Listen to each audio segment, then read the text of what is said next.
बिस्मिल्लाहिर्रहमानिर्रहीम। अस्सलाम वालेकुम स्टूडेंट। हम फार्मास्यूटिक्स 2 का लेक्चर स्टार्ट करने लगे हैं। हमारा नेक्स्ट टॉपिक है formulation and manufacturing of semi solid dosages form. ठीक है, लास्ट टाइम हमने सॉलिड डोजेज फार्म की मैन्युफैक्चरिंग पढ़ी थी। आज हमारे पास है सेमी सॉलिड डोजेज फार्म। अब क्या है इसमें बेटा कि सेमी सॉलिड डोजेज फॉर्म है क्या, उसकी एग्जांपल आपको पहले आनी चाहिए।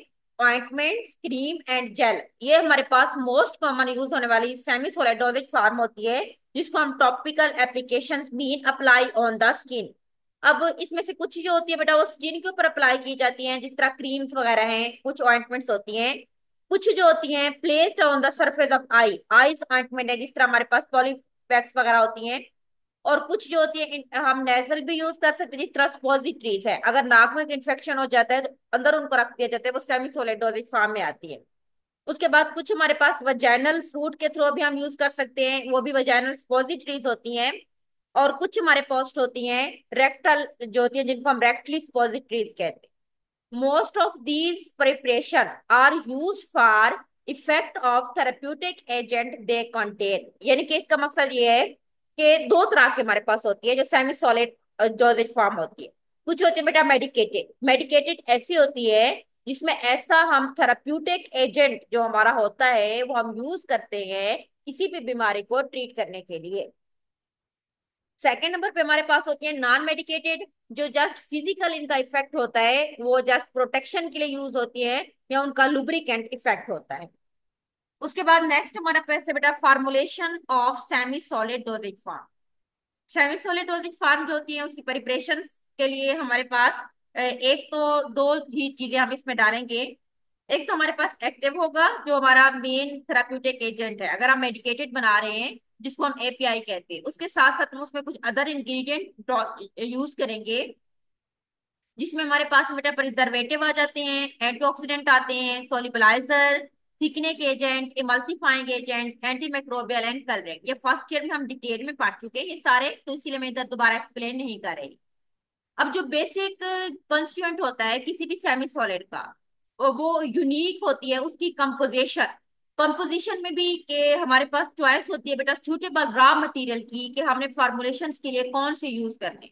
रॉ मटेरियल की जो चॉइस होती है वो डिपेंड करती है हमारे ड्रग डिलीवरी रिक्वायरमेंट के ऊपर। इस बात का मतलब ये है कि हम जो सेमी सॉलिड बना रहे हैं हम उसको किस रूट के थ्रू डिलीवर करना है, इसके ऊपर डिपेंड करता है कि हमने कौन सा रॉ मटेरियल चूज करना है इस मकसद के लिए। फॉर एग्जाम्पल अगर हम नेजल रूट के लिए बना रहे हैं या हम वजाइना के लिए बना रहे हैं या हम आई ऑइंटमेंट बना रहे हैं, तो इसके लिए जो हमारी चॉइस होगी मटेरियल्स की वो भी डिफरेंट होगी। Semi solid doses form can exist है सिंगल फेज सिस्टम के तौर पर भी होती है बेटा, जिसमें हम ड्रग को सॉल्यूशन में डाल देते हैं सेमी सॉलिड मटेरियल्स के अंदर, या मोर कम्प्लेक्स टू फेजेस या मल्टी फेजेस सिस्टम भी हो सकता है, जिस तरह से हम इमल्शंस बनाते हैं, ठीक है, या आप सस्पेंशन वगैरह बनाते हैं। मोस्ट कॉमन सेमी सॉलिड में ऑइंटमेंट और क्रीम होती है। अब हम यहाँ पे बेटा इनकी मैन्युफैक्चरिंग पढ़ेंगे, तो पहले नंबर पे हम देखते हैं ऑइंटमेंट। ऑइंटमेंट क्या है बेटा, ये ग्रीसी प्रिपरेशन होती है, सेमी सॉलिड मीन थोड़ी सी ऑयली होती है, स्किन के ऊपर हम इसको यूज करते हैं। फैटी प्रिपरेशन होती है, इसकी एक परसिस्टेंस कंसिस्टेंसी होती है, इसीलिए हम स्किन के ऊपर अप्लाई कर सकते हैं। ये मेडिकेटेड भी हो सकती है और नॉन मेडिकेटेड। अब जो इसमें मेन चीज है वो इसकी मैन्युफैक्चरिंग मेथड, दो तरीकों से हम इसको बना सकते हैं। पहला मेथड हमारे पास है बेटा टिचुरेशन, या हम उसको मैकेनिकल मेथड भी कहते हैं, यानी कि इसमें हम टिचुरेट करते हैं, साइज रिड्यूस करके ग्राइंडिंग करते हैं, अंदर अपने इंग्रेडिएंट डालते जाते हैं, फिर हमारे पास ऑइंटमेंट्स तैयार हो जाती है। दूसरा मेथड हमारे पास बेटा फ्यूजन मेथड, जिसको हम मेल्टिंग मेथड भी कहते हैं। इसमें हम तमाम इंग्रेडिएंट को किसी भी बीकर में डालकर हीट अप करेंगे, वो मेल्ट हो जाएंगे, तो इससे हम उस प्रिपरेशन को तैयार कर लेंगे। टिचुरेशन मेथड या हम उसको मैकेनिकल मेथड क्या कहते हैं, इसमें क्या होता है बेटा कि फाइनली जो सब डिवाइडेड इनसॉल्युबल मेडिकामेंट्स होते हैं उसको हम डिस्ट्रीब्यूट कर लेते हैं, आपस में मिक्स कर लेते हैं ग्राइंडिंग के थ्रू, जिसमें हम स्मॉल अमाउंट ऑफ बेस भी उसमें ऐड करते हैं, फिर हम उसको साथ में other small amount of base के साथ साथ कुछ डाइल्यूएंट वगैरह डाल के साथ में डाइल्यूट करते जाते हैं। इस चीज का तरीका क्या होता है कि हम इसके लिए बेटा पिस्टन एंड वाटर, जो फार्मेसी में हमारा एक मेन अपरेटस होता है, उसमें हम डाल के उसको साथ साथ चुरेट करते जाएंगे, साथ मिक्सिंग करते जाएंगे, तो हमारे पास ऑइंटमेंट्स बन जाएंगे। फ्यूजन मेथड को हम मेल्टिंग मेथड भी कहते हैं, इसमें तमाम इंग्रेडिएंट जो होते हैं बेटा हम उनको मेल्ट कर देते हैं descending order of their melting point. Descending order मतलब है पहले हम अगर उन इंग्रेडिएंट को डालेंगे जिन जो तेजी के साथ मेल्ट, मतलब मेल्ट होने में जो ज्यादा टाइम लेती हैं, और एज कम्पेयर टू अदर जिनको कम टाइम में मेल्ट होना पड़ता है, फिर उनको उसके साथ साथ स्टीम मीन खिलाते जाएंगे ताकि एक होमोजेनिटी उसके अंदर मेंटेन हो सके। उसके बाद मैन्युफैक्चरिंग ऑफ क्रीम। क्रीम के लिए हम क्या करेंगे बेटा, या इमल्शन, अगर आपको पेपर में सवाल आता है कि मैन्युफैक्चरिंग ऑफ क्रीम या इमल्शन, तो इसमें ये सेम है। क्रीम सेमी सॉलिड इमल्शन ही होती हैं जो स्किन के ऊपर अप्लाई की जाती हैं। ये मेडिकेटेड भी हो सकते हैं बेटा, नॉन मेडिकेटेड भी हो सकते हैं। क्रीम हमारे पास दो तरह से बनती है, एक होते हैं ऑयल इन वाटर क्रीम, जो कि स्मॉल ड्रॉपलेट्स ऑफ ऑयल जो होती हैं वो कंटिन्यूअसली तौर पर वाटर के अंदर होते हैं, यानी कि इसमें दो फेजेस होते हैं। एक हमारा होता है बेटा एक्सटर्नल फेज, जो हम लार्ज क्वांटिटी में लेते हैं, वो हमारा होता है वाटर। दूसरा हमारा इंटरनल फेज होता है, जो हम स्मॉल क्वांटिटी में लेते हैं, वो हमारे पास होता है ऑयल। सेकेंड नंबर पे हमारे पास है इसकी दूसरी टाइप बेटा, water in oil cream. Water in oil में क्या होता है कि आप इसमें स्मॉल ड्रॉपलेट्स वाटर के होते हैं, और इसमें ज्यादा जो कंटिन्यूअस फेज होता है वो क्या होता है, ऑयल होता है, तो इसको हम ऑयली क्रीम के। और ऊपर वाले क्या होते हैं, वो हमारे पास होते हैं उसको आप एक्वस क्रीम भी कह सकते हैं। उसके बाद है most common method for the preparation of emulsion या क्रीम। तीन मेथड है बेटा, एक है वेट गम मेथड, ड्राई और बॉटल, ये आपने फर्स्ट ईयर में भी पढ़ा था। ये तीनों मेथड ठीक है। प्राइमरी जो इमल्शन हम बनाते हैं बहुत सारे मेथड से, तो इसमें तीन चीजें हमें चाहिए होती हैं, जिस तरह हमने फर्स्ट ईयर में पढ़ा था। एक में फिक्स ऑयल चाहिए होता है बेटा, एक वाटर, और एक गम जिसको हम अकेशिया गम यूज करते हैं। और जो वेट गम मेथड में रेशियो है 4:2:1, यानी कि फोर्थ पार्ट हमें ऑयल चाहिए, 2 पार्ट्स हमें वाटर चाहिए, और 1 पार्ट जो होती है हमें चाहिए गम।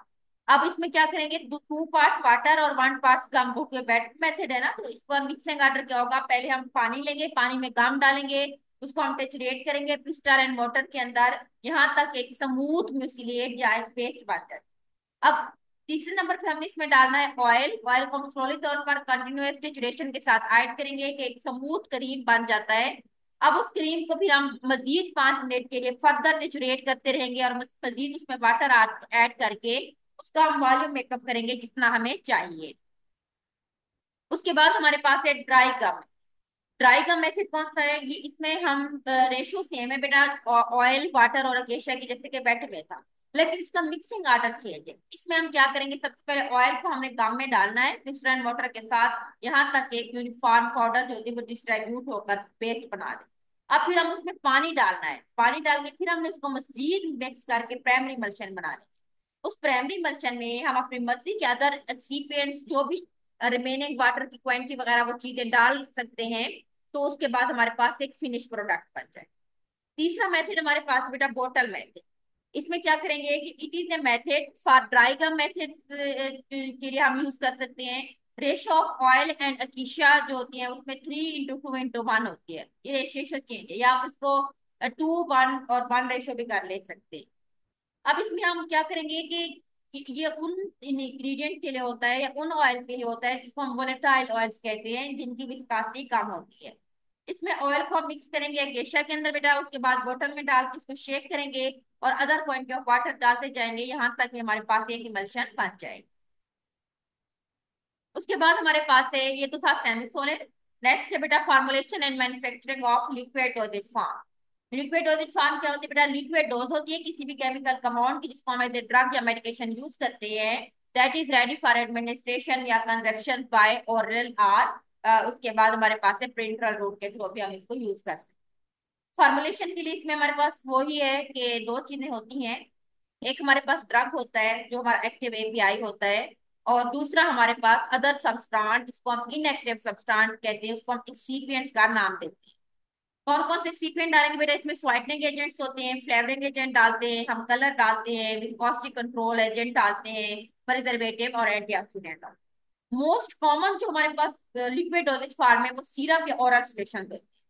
तो अब इसमें हम देखते हैं बेटा कि सीरप और या ओरल सॉल्यूशंस को हम कैसे बना सकते हैं। Method for the preparation of syrup या ओरल सॉल्यूशन। सीरप क्या है, कंसंट्रेटेड एक्वस प्रिपरेशन होती है जिसमें शुगर या शुगर के सब्स्टिट्यूट डालते हैं with or without flavouring agent and medicinal agent. ये हम फर्स्ट ईयर में पढ़ चुके हैं सीरप को बड़ा डिटेल में। ज्यादातर सिरप के अंदर जो कंपोनेंट होते हैं बेटा, उसमें एक तो हमारा मेडिसिनल एजेंट हो गया और वाटर, ये दो तो मस्ट है। इसके साथ साथ कुछ हम अदर चीजें डालते हैं इसमें, कुछ बेटा शुगर की जगह में मोस्ट कॉमन जो शुगर होगा वो हम सुक्रोज डालते हैं, जो स्वाइटनिंग और विस्कोसिटी प्रोवाइड करता है। उसके साथ साथ हम प्रिजर्वेटिव डालते हैं, उसके साथ हम फ्लेवरिंग एजेंट डालते हैं, और उसके बाद हम उसमें कलरिंग एजेंट्स वगैरह डालते हैं। उसके बाद नेक्स्ट हमारे पास है सम आल्सो कंटेन कुछ स्पेशल सॉल्वेंट, सॉल्युबलाइजर, थिकनर या फ्लेवर वगैरह हम अपनी मर्जी के भी कुछ ऐड कर सकते हैं। Depending upon the physical and chemical characteristic of ingredient, हम मेरे पास चार मेथड्स होते हैं, तो इसमें से हम कोई भी यूज कर सकते हैं।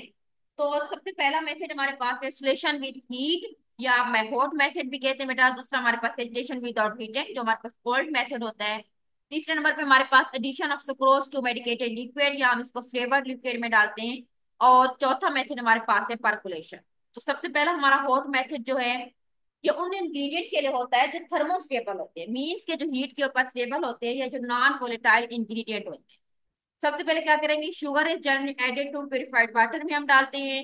हीट जब हम अप्लाई करते हैं यहाँ तक कि शुगर जो होती है वो डिजोल्व हो जाए। सबसे पहले शुगर डालेंगे वाटर में, फिर उसको हीट को परख देंगे कि शुगर उसमें अच्छे से डिजोल्व हो जाए।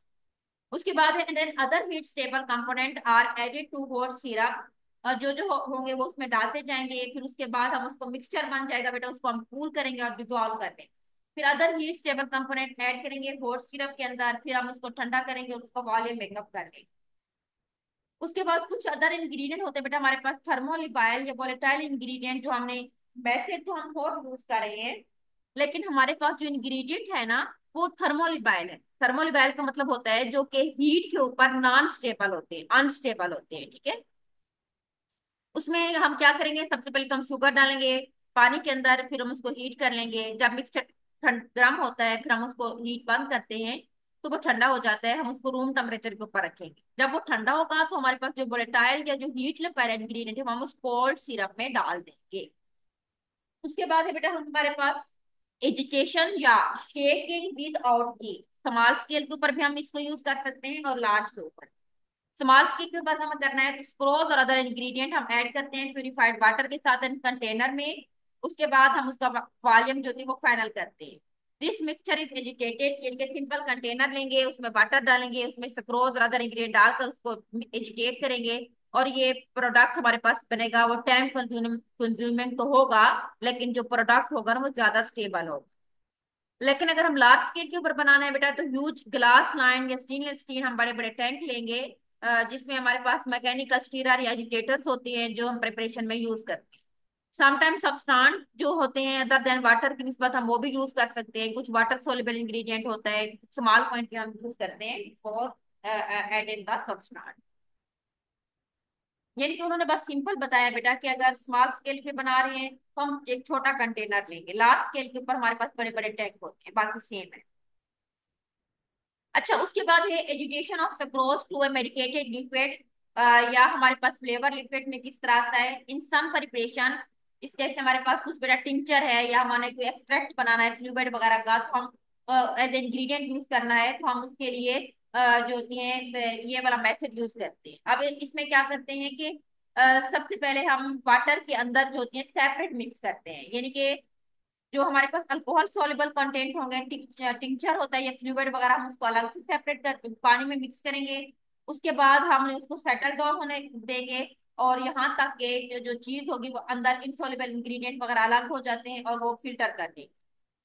और उसके बाद जब हम उन चीजों को अच्छे से मिक्स करके अलग करके रख देंगे, तो फिर अब हम जब उसमें शुगर डालनी है ना, तो उसको हम अलग से डिजोल्व करेंगे। शुगर डिजोल्व करेंगे, उस फिल्ट्रेट में डालेंगे। फिर अगर हम उसकी जरूरत पड़ती है तो हम उसको हीट भी कर सकते हैं, या सिंपल हम मिक्स कर लें। अब जो अगर टिंचर तो हमारे पास मिसिबल है तो हम उसको सिंपल सिरप में जस्ट ऐड कर देंगे, या उसमें फ्लेवर वगैरह ऐड कर देंगे। यानी कि इस मेथड का जो है ना, सिंपल इसमें ये बताया गया है कि हमने सुक्रोज को एंड के ऊपर डालना है मेडिकेटेड लिक्विड के अंदर, या एक फ्लेवर लिक्विड के अंदर। पहले हमने लिक्विड बना लेंगे, फिर शुगर को अलग से डिजोल्व करके उसके अंदर एंड के ऊपर मिक्स कर देंगे। उसके बाद हमारे पास है बेटा percolation. In this method extract percolate out from medicinal component of drug source and added to the syrup. अब इसमें क्या होगा बेटा, परकुलेशन आपने फार्माकोग्नोसी में बड़ी डिटेल में पढ़ा था फर्स्ट ईयर में, कि इसमें हम एक खास किस्म का अपरेटस यूज करते हैं जिसको हम परकुलेटर्स कहते हैं। परकुलेटर बेसिकली हमारा कोई भी मेडिसिनल इंग्रेडिएंट का एक्सट्रैक्ट बनाने के लिए हम उसमें यूज करते हैं। तो उसमें हम बनाएंगे, फिर उसको हम सक्रोज में ऐड कर देंगे या सिंपल सिरप में। सक्रोज में भी परकुलेटेड टू प्रिपेयर द सिरप। अच्छा, नेक्स्ट हमारे पास बेटा एक टॉपिक रह गए, तो वो हम डिस्कस कर लेते हैं। वो हमारा है formulation and manufacturing of parenteral doses form. Parenteral में क्या है, जो डोजेज फॉर्म मीन जो हम मुख्तलिफ इंजेक्शन जो हम लगाते हैं बेटा, इंजेक्शन हम कौन से रूट से लगाते हैं हमें पता है, आईवी होता है, इंट्रावेनस या आईएम इंट्रामस्कुलर या सबक्यूटेनियस रूट्स हो सकते हैं। तो जो इंजेक्शन की सबसे अहम एक आप कहते हैं कि करेक्टर होती है या करेक्टरिस्टिक होती है या एक अहम प्रॉपर्टीज है, वो स्टीरॉयल होने चाहिए and free from any type of micro organism. Most of the common जो इंजेक्टेबल है इंजेक्शन होती है बेटा, या इंजेक्शन के साथ सब कुछ हमारे पास इन्फ्यूजन ट्यूब्स होती है, आईवी, और उसके बाद पाउडर फॉर इंजेक्शन होते हैं। तो इन स्टेराइल इंजेक्शन को हमने मैन्युफैक्चर किस तरह से कर सकते हैं, मैन्युफैक्चरिंग प्रोसेस जो होती है वो हमारी रिक्वायरमेंट जो होती है बेटा वो होती है जीएमपी, यानी कि गुड मैन्युफैक्चरिंग प्रैक्टिस, तो उसको फॉलो करनी चाहिए। The quality of starting material हमारी किस तरह का है, कौन सा हम डिजाइन यूज करें, इक्विपमेंट की मेंटेनेंस, ये सारी चीजें जरूरी होती हैं एक अच्छा स्टीराइल प्रोडक्ट लेने के लिए। इस तरह की जो भी प्रोडक्ट है क्लिनिकल पॉइंट ऑफ व्यू से वो पैरोजिन फ्री होनी चाहिए। पैरोजिन एक जर्म होता है, जो अगर रह जाए तो वो फीवर वगैरह काज कर देता है, तो इससे जो होती है वो जर्म से फ्री हमारे प्रोडक्ट होना चाहिए। नेक्स्ट हमारे पास बेटा एफिकेसी ऑफ एनी स्टीरिलाइजेशन प्रोसेस जो होती है वो डिपेंड करती है upon the nature of product, extend and type of contamination वगैरह के ऊपर ये किस तरह का। अब इसमें मेथड्स कौन से यूज होते हैं, सबसे पहले हमने क्या करना है कि method use as use for sterilisation के लिए बेटा हम ऑटोक्लेव लेते हैं, जिसमें हम स्टीम स्टीरिलाइजेशन वगैरह यूज करते हैं।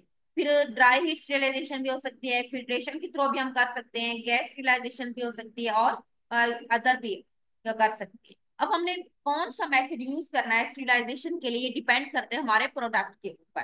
ठीक, तो ये हमारा आज के लिए इतना काफी है। अल्लाह हाफिज।